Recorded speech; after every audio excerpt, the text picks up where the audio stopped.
Hello दोस्तों, मैं हूं राघव और आप सभी का स्वागत करता हूं आपके और अपने YouTube channel UGC net Hindi में। जैसा कि मेरे राम का मुकुट भीग रहा है, हमने निबंध पढ़ लिया है और उससे महत्वपूर्ण पंक्तियां भी हमने पढ़ ली है।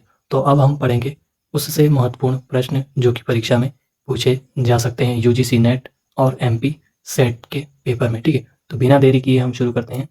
और अगर आप हमारे चैनल पर नए हैं तो प्लीज़ हमारे चैनल को सब्सक्राइब कर लीजिएगा और बेल आइकन को प्रेस कर लीजिएगा ताकि आपको हमारा अगली वीडियो का नोटिफिकेशन आपके मोबाइल पर मिले। जो आप यूजीसी नेट और सेट की तैयारी कर रहे हैं उससे महत्वपूर्ण प्रश्न हम इस वीडियो में लेकर आए हैं। ठीक है, तो पहला बिना देर के हम शुरू करते हैं। पहला क्वेश्चन कहते हैं, मेरे राम का मुकुट भीग रहा है का प्रकाशन वर्ष है। तो इसका उत्तर आपका आ जाएगा 1974 ईस्वी। ठीक है, डी। जो उत्तर है वो मैंने रेड कलर में निशान लगा रखा है। ठीक है, जो रेड कलर है उसका उत्तर हो जाएगा। ठीक है, अगला क्वेश्चन हम देख लेते हैं। मेरे राम का मुकुट भीग रहा है निबंध की विषय वस्तु का मूल आधार क्या है। मूल आधार क्या है, तो इसका उत्तर हो जाएगा आपका ये लोक कथा। ठीक है, अगला प्रश्न हम देख लेते हैं। मेरे राम का मुकुट भीग रहा है किस प्रकार का निबंध है। किस प्रकार का निबंध है, तो ललित निबंध है। ठीक है, इसका उत्तर हो जाएगा आपका सी। ठीक है, अगला क्वेश्चन हम देख लेते हैं। मेरे राम का मुकुट भीग रहा है निबंध में प्रयुक्त प्रतीक नहीं है। प्रतीक नहीं है, तो इसका उत्तर हो जाएगा आपका राम की चरण पादुका। ठीक है, सीता का सिंदूर, राम का मुकुट और कमरबंद, यह सब प्रतीक है। मेरे राम का मुकुट निबंध में सब प्रतीकों का अर्थ बताया गया है। ठीक है, तो इसका उत्तर आपका आ जाएगा डी, जो राम की चरण पादुका का कोई प्रतीक चिन्ह नहीं है। ठीक है, अगला क्वेश्चन हम देख लेते हैं। मेरे राम का मुकुट भीग रहा है निबंध के अनुसार किसके निर्वासन को दोहरा कहा गया है। किसके निर्वासन को दोहरा कहा गया है, तो इसका उत्तर आपका आ जाएगा सी, सीता के निर्वासन को दोहरा कहा गया है। ठीक है, अगला क्वेश्चन हम देख लेते हैं। निम्नलिखित में से कौन से निबंध मेरे राम का मुकुट भीग रहा है निबंध संग्रह में संकलित नहीं है। ठीक है, संकलित नहीं है। देखिए, ऐसे क्वेश्चन पूछे जाते हैं कंफ्यूज करने वाले, तो आप लोग अवश्य करके ध्यान रखिएगा। ठीक है, तो इसका उत्तर हो जाएगा आपका बी। ठीक है, क्योंकि मेघदूत का संदेश, मुकुट, मेखला और नुपुर, खामोशी की झील, यह सभी मेरे राम का मुकुट निबंध संग्रह में संकलित है। ठीक है, तो आप लोग अवश्य करके जो संग्रह में जितने भी निबंध है वह भी याद रखिएगा। ठीक है, तो बढ़ते हैं हम अगले प्रश्न की ओर।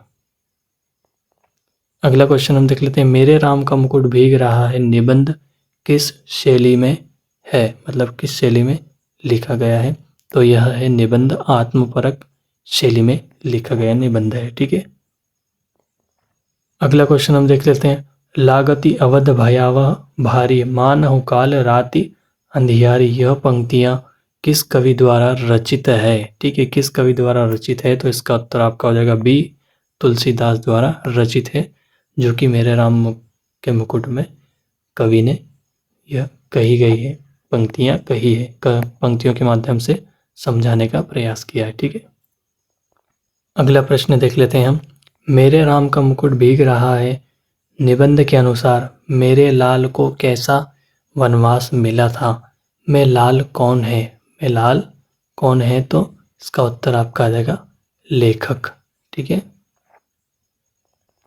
अगला प्रश्न हम देख लेते हैं। मेरे राम का मुकुट भीग रहा है निबंध के अनुसार लेखक की मेहमान लड़की का क्या नाम था। लेखक की मेहमान लड़की का क्या नाम था। देखिए, हमने निबंध पढ़ा भी है और महत्वपूर्ण पंक्तियां भी हमने पढ़ी है। ठीक है, तो आप लोग पहले निबंध पढ़िएगा, उसके बाद यह प्रश्न उत्तर देखिएगा, तो आपको सब प्रश्न एक एक बार पढ़ने पर ही आपको याद हो जाएंगे। ठीक है, दोबारा भूलने की कोई ज़रूरत नहीं। ठीक है, तो इसका उत्तर हो जाएगा आपका बी, कृष्णा। मेहमान की लड़की का क्या नाम था, तो कृष्णा। ठीक है, अगला क्वेश्चन हम देख लेते हैं। मेरे राम का मुकुट भीग रहा है निबंध के अनुसार मुकुटधारी किसे कहा गया है। किसे कहा गया है, तो इसका उत्तर, ठीक है, तो इसका उत्तर हो जाएगा आपका बी, राम को। ठीक है, मुकुटधारी किसे कहा गया है, तो राम को। अगला प्रश्न हम देख लेते हैं। मेरे राम का मुकुट भीग रहा है, निबंध की पंक्तियों के सही अनुक्रम बताइए। निबंध की पंक्तियों के सही अनुक्रम बताइए। तो ठीक है, तो मैंने इसमें उत्तर लगा रखा है सी। ठीक है, तो पहला आपका आ जाएगा दूसरे नंबर का। अभी 2-3 रात पहले मेरे एक साथी संगीत कार्यक्रम सुनने के लिए 9 बजे रात गए। साथ में जाने के लिए मेरे एक चिरंजीवी ने और मेरी एक मेहमान महानगरीय वातावरण में पली कन्या से अनुमति मांगी। ठीक है, दूसरी पंक्ति आ जाएगी आपकी 1 नंबर की। बचपन में दादी जाते पर वह गीत गाती मेरे घर से बाहर जाने पर, विदेश में रहने पर वे गीत विहल होकर गाती। ठीक है, तीसरा आ जाएगा आपका चौथा। कैसे मंगलमयी प्रभात की कल्पना थी और कैसे काल रात्रि आ गई, एक दूसरे को देखने से डर लगता है। ठीक है, और अंतिम पंक्ति आपकी आ जाएगी तीसरा।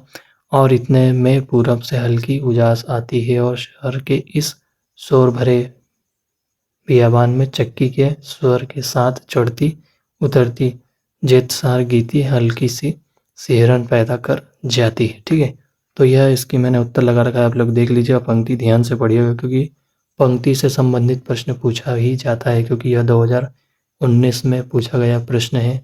ध्यान रखिएगा आप लोग। ठीक है, तो फिर से भी पूछा जा सकता है। अगला क्वेश्चन हम देख लेते हैं। विद्या निवास मिश्र का प्रथम निबंध संग्रह कौन सा है। ठीक है, डबल प्रिंटिंग मिस्टेक हो गई। विद्या निवास का निबंध संग्रह कौन सा है, तो इसका उत्तर हो जाएगा आपका चितवन की छांव। ठीक है, अगला क्वेश्चन हम देख लेते हैं। निम्नलिखित में से विद्या निवास मिश्र के विषय में सत्य कथन है, तो इसका उत्तर हो जाएगा आपका, मैंने लगा रखा है, देख लीजिएगा अब रेड कलर में, सी। विद्या निवास मिश्र को उनके कविता संग्रह मैंने सिल पहुंचाई पर ज्ञानपीठ पुरस्कार से सम्मानित किया गया था। ठीक है, और अगला और हमारा अंतिम प्रश्न। ठीक है, विद्या निवास मिश्र को निम्न में से कौन सा सम्मान नहीं मिला। ठीक है, तो इसका उत्तर हो जाएगा आपका ज्ञानपीठ पुरस्कार उन्हें नहीं मिला सम्मान। बाकी पद्मश्री, साहित्य अकादमी महोत्तर सदस्यता सम्मान और पद्म भूषण से भी सम्मानित किए गए हैं, केवल ज्ञानपीठ पुरस्कार उन्हें नहीं मिला है। ठीक है दोस्तों, देखिए अगर आपको यह वीडियो अच्छा लगा हो तो लाइक कीजिएगा और हमारे चैनल को सब्सक्राइब कीजिएगा। इसी तरह की वीडियो हम आपके लिए लाते रहेंगे। धन्यवाद।